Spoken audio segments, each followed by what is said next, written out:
Hello, good people. Welcome to the 91st Annual Bach Festival. We're about to show you a film.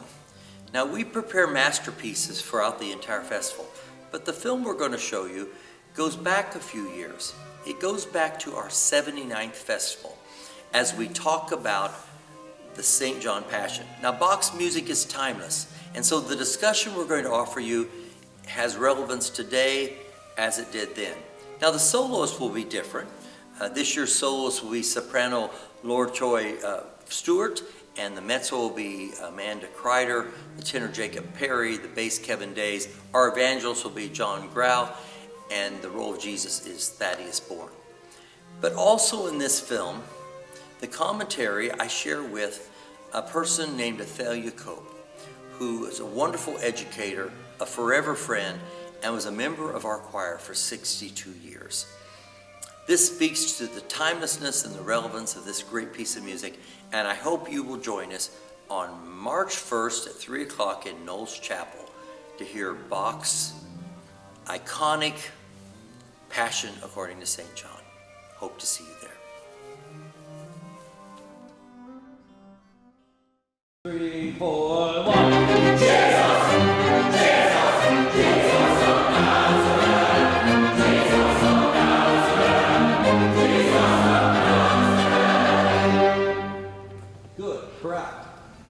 The beginning of this piece, I get goosebumps every time it starts. So we start the opening of this, and within about the first two measures, with how Bach is moving those key centers around and the turbulence and the stirring, it almost feels like someone is stirring a vat and getting ready to tell you this great story. He is setting us up for about the most powerful entrance of any of his works. So he goes on for all of 19 measures of this kind of grinding 16th note, strong bass pulse, almost a heartbeat pulse, to have the choir come in at fortissimo of singing, Lord, Lord, Thou art Master.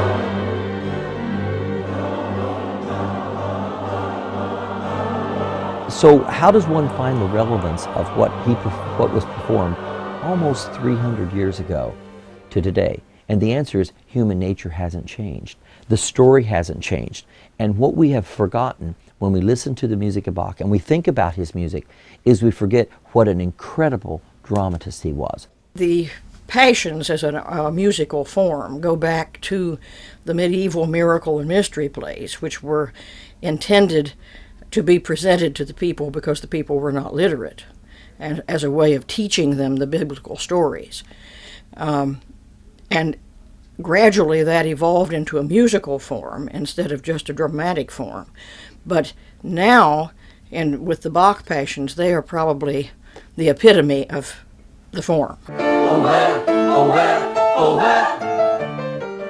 How he tells you a story and helps you see it visually and creates the drama, all within the confines, remember, of what he had to work with compositionally, what was accepted compositional practice, what he knew, what his parishioners knew.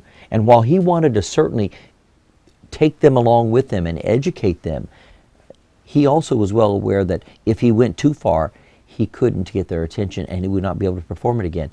So we don't want to do When you're looking at a passion, you almost have to think of it like a cast, somewhat in like a dramatic presentation. So the evangelist serves as kind of the narrator. He ties the story together. He weaves and bobs, and it's frankly acrobatic singing. It's fascinating to me, and it takes a very special voice and a special voice who can interpret this well. Then you have to have your regular soloists, 4 full soloists, who also enlighten the story and interact with the choir sometimes, and sometimes they have what is referred to as commenting, or choruses that help tell the story or enlighten the story. Of course, you have to have the chorus that plays a multiple roles, and then you have a person who does Peter and Pilate and little roles like the maid and the servant, and then of course you have Jesus. And Jesus, when he sings in the recitatives, always sounds unhurried, always humble, and always confident. whenever Christ sings, the organ, which provides a very even tempered sound and a very warm sound underneath him, always accompanies Christ. Pilate is an interesting character. He's probably, although he doesn't have a huge part, he's probably one of the most interesting characters in the Passion. In the Roman Empire, there was a particular title that Caesar gave to his special people that he really liked, and it was called Friend of Caesar. And it wasn't given out very often, but when it was, that meant that you really had a close tie with the emperor, and he thought a lot of you, and he also gave you a lot of money when he gave you that title. Now, Pilate really wanted to be a friend of Caesar. He really wanted to be, and everybody knew this because they knew pretty much what Pilate was. And so the Jewish hierarchy found that button of Pilate's, and they say to him in this chorus, if you let this man go, you aren't going to be a friend of Caesar, because this man says he's a king, and that nobody who says he's a king can be a person who we would want in the empire. So if you let him go, then that's going to mean that Caesar is not going to make you his friend.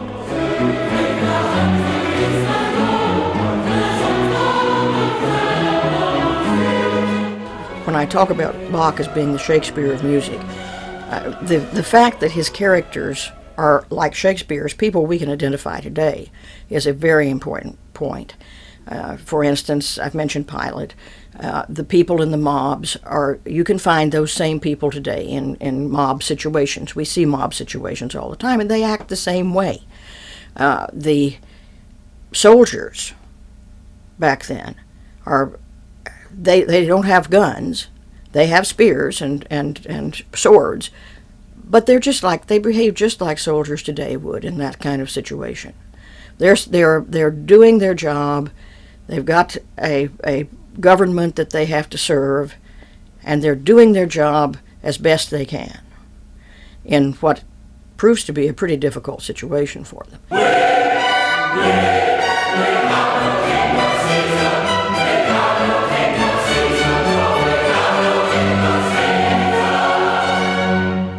There are some fabulous examples of text painting in this work. As a matter of fact, as you go through, you almost get stuck every other page on, oh my gosh, look at what he's doing here. Some of my very favorites are, and one in particular, is how he paints the story of the soldiers dividing up his clothes on the cross, when it's on the cross. And they're doing it through rolling dice. And how he does that musically is brilliant. So you have each part entering polyphonically with bum, bum, bum, bum, bum, bum, bum, bum, bum, very rhythmic, and you all can hear the dice. Ba-da-da-da-da-da-da-da-da-da. You hear the dice rolling, and then you also hear the mockery of the soldiers. And what I find fascinating is he's telling this horrific story and this very profound story, and then leaps right back into daily life. Here's the soldiers rolling the dice over this poor man's clothes. Some other little bits of cool symbolism. The story when Peter betrayed Christ, and that Christ predicted that the third time that he betrayed him, they would hear the crowing of the rooster. And in the story in the Passion, after the third time, you hear a little thing from the cello, the continuo cello, that imitates the rooster crowing.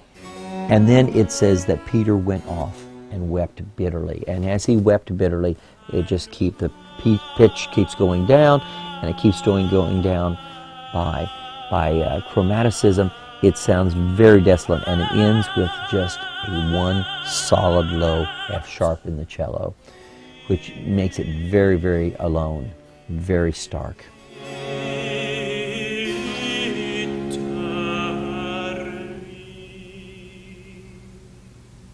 Bach had a very interesting way of separating kind of the heavenly portion and the very earthly portion.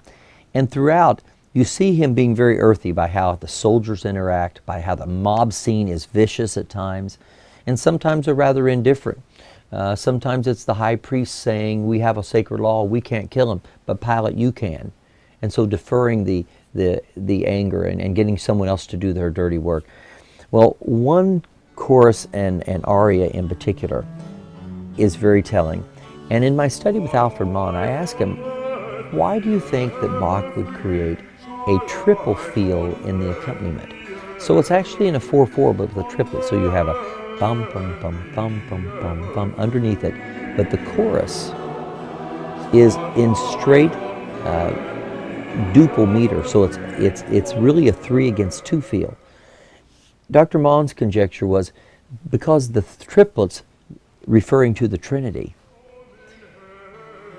and the duple being still on earth, it was the struggle between heaven and earth, of where Christ was in that struggle between heaven and earth. So the soloist and the orchestra are playing in a triple meter, and the chorus is singing in a straight chorale duple meter, which creates this amazing effect of the pull and tug of the rhythms, or the pull and tug where Christ is between heaven and earth as he dies. Did Bach really intend all this symbolism? And the answer, when I asked Alfred Mann that, he didn't give me a straight answer. Typical of him in the scholarly approach, it was not yes or no, it was, all I know is Bach did not write any unintentional notes. One of the reasons why this Bach festival does the Passions in English, well, over the decades, we've tried a few of them in German, and frankly, historically, that's probably more accurate. Scholarly, more people consider it's more scholarly to do it in German, and frankly, in many ways, it's easier because the text lines up easier. But then the audience misses out on the story, and frankly, we lose that absolute connection to the relevance of today by putting it in a language where people are having to constantly refer to their notes. So we now proudly say we do them in English, and we give you the story why, and we think it makes it a very relevant storytelling for today.